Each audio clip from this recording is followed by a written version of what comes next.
Bonsoir, você chegou ao mais do mesmo. Rapaz, a tela desse iPhone que eu estou usando está com tanto contraste. A minha pele está toda manchada, como se eu não tivesse tomado banho há muito tempo. Ah, boa noite. Boa noite, Bilinho. Boa noite, Livanda. Que Deus abençoe você. Vocês já perceberam que eu consegui me aprimorar e parar de falar bom dia? Boa noite, Raquel. Boa noite, Felipe. Boa noite, Nara. Boa noite.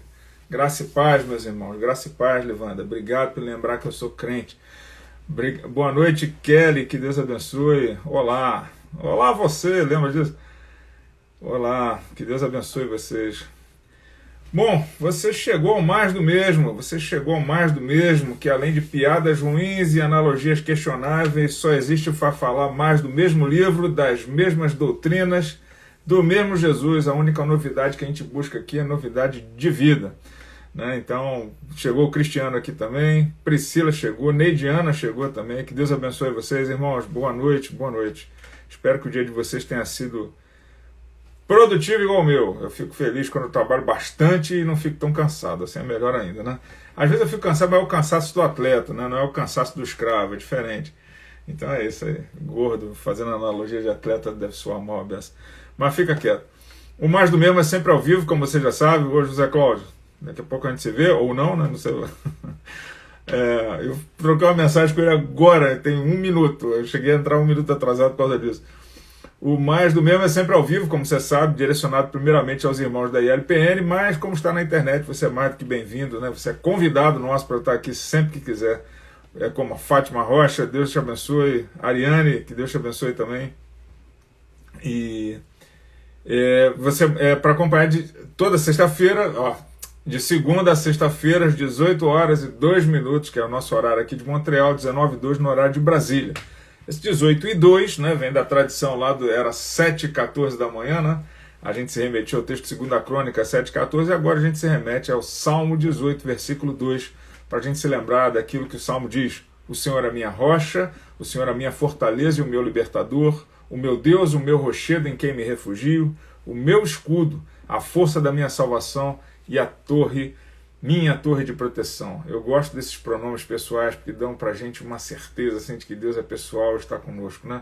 Quem é que chegou depois aqui foi a Tati, que chegou, a Landa, o Belchior também chegou, o pastor Belchior. Que Deus abençoe, pastor, Deus abençoe. Então, a gente está falando sobre a parábola do pai amoroso, né? Que a gente conhece ela como a parábola do filho pródigo, né? Mas por que eu estou chamando, por que eu troquei o nome? Eu me lembrei de uma pregação que eu escutei uma vez lá na igreja de Niterói, no Projeto Toca da Vida, lá em Niterói, na Semana Teológica, igreja onde eu já era pastor, e ele falou sobre o incômodo que ele tinha com esses títulos, né, que às vezes se colocam em alguns textos, e ele foi citando vários títulos, né, que que o editor coloca na Bíblia. E um dos que ele falou foi exatamente sobre a parábola do filho pródigo. Ele falou: poxa, será que não seria mais interessante a gente falar do pai e não do filho?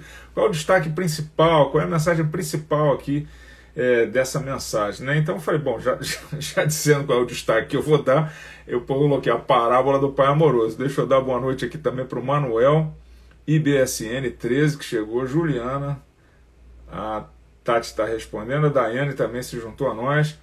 Kelly, você está pedindo um request para estar na live, é isso mesmo? Você quer estar na live, quer falar com a gente? Me diz aí, porque só não pode virar moda, hein, gente?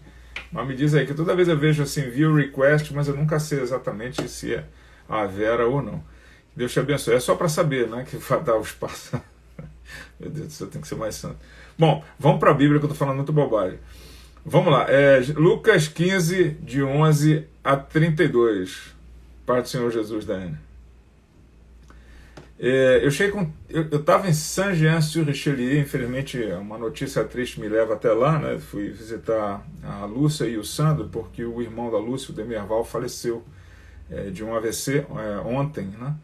Então o sepultamento foi hoje, eu fui lá visitá-los, então eu chego correndo assim, minha Bíblia está no outro andar, então transcrevi a Bíblia aqui, então eu estou lendo na versão hoje Nova Almeida atualizada, e diz assim o texto, se eu copiei certo, o texto é esse aqui. Certo homem tinha 2 filhos. O mais moço deles disse ao pai: Pai, quero que o Senhor me dê a parte dos bens que me cabe. E o pai repartiu o bem entre eles. Passados não muitos dias, o filho mais moço, ajuntando tudo que era seu, partiu para uma terra distante e lá desperdiçou todos os seus bens, vivendo de uma forma desenfreada. E é só até aqui que eu quero ler hoje, porque eu só vou falar desse primeiro trechinho aqui. Eu queria que por um momento, deixa eu dar boa noite aqui para Jade também, que Deus te abençoe, Jade, abençoe Gilberto também, as crianças.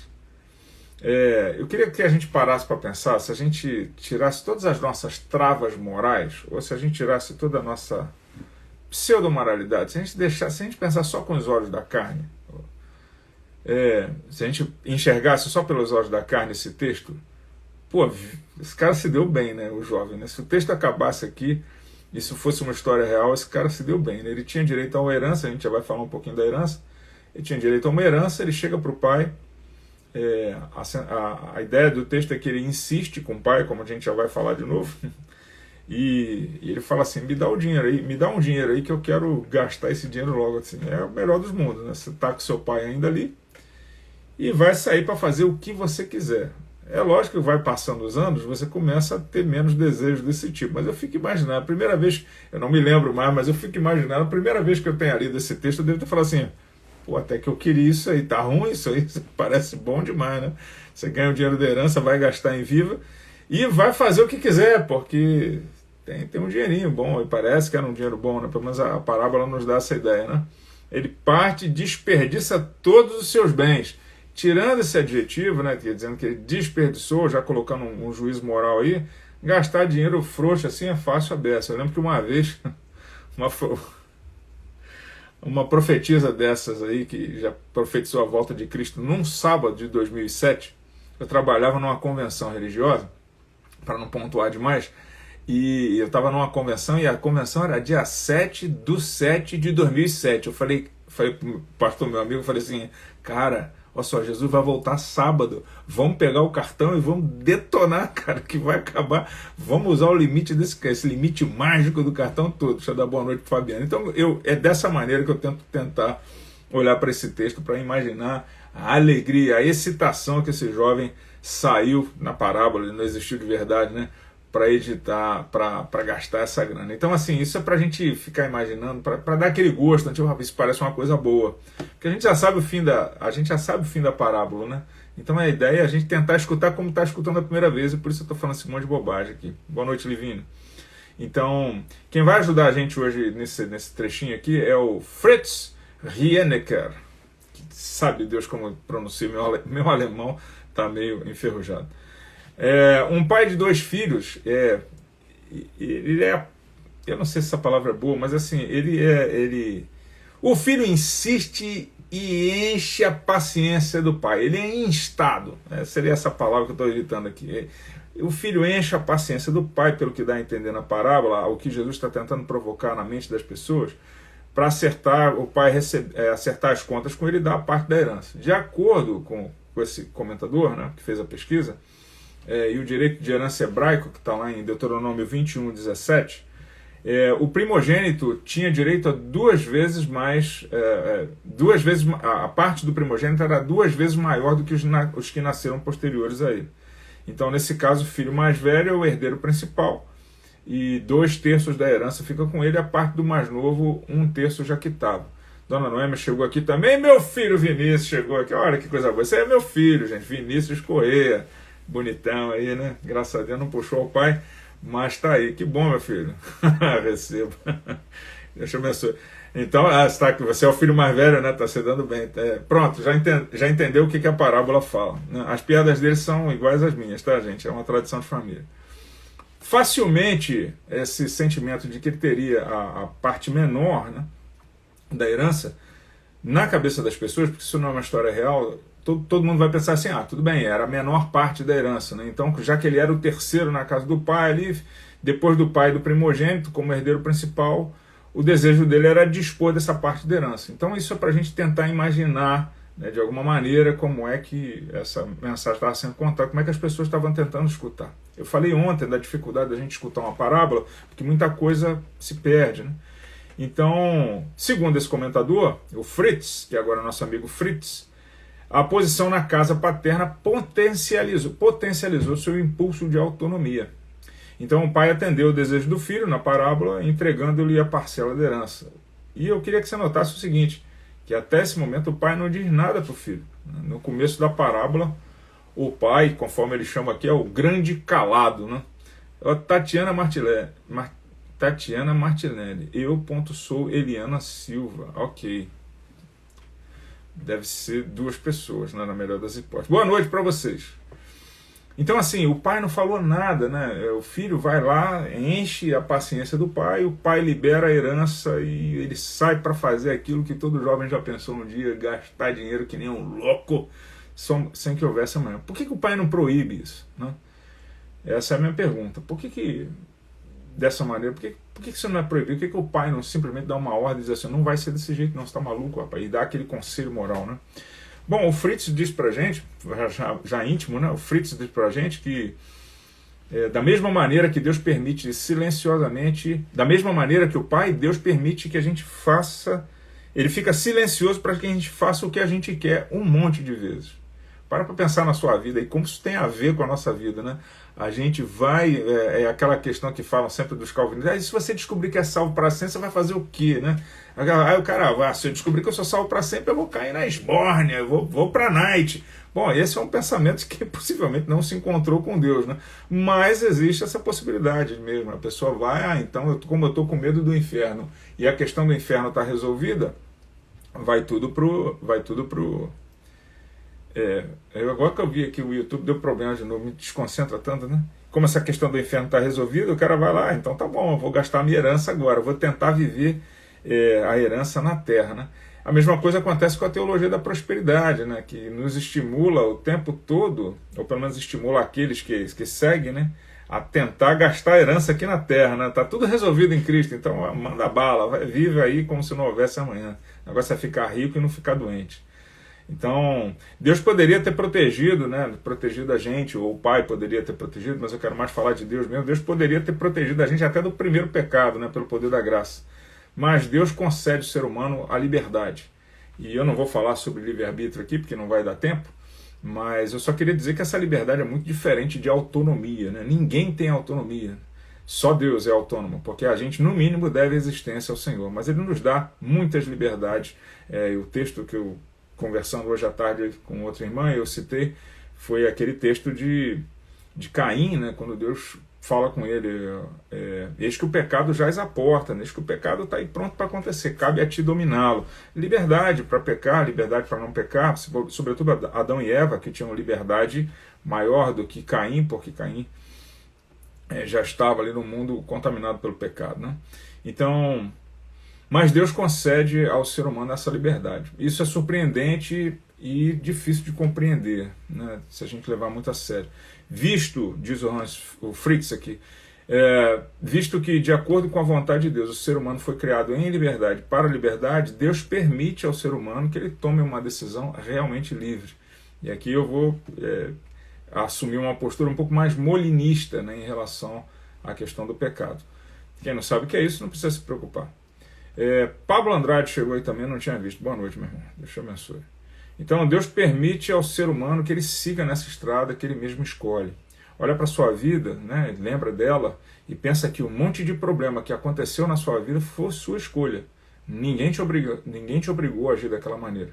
E aí você pensa assim, por que é que Deus não me impediu de fazer isso? Olha, porque talvez você precisasse amadurecer nesse sentido. Não pode ser mais óbvio o que eu estou falando, mas às vezes a gente esquece, né?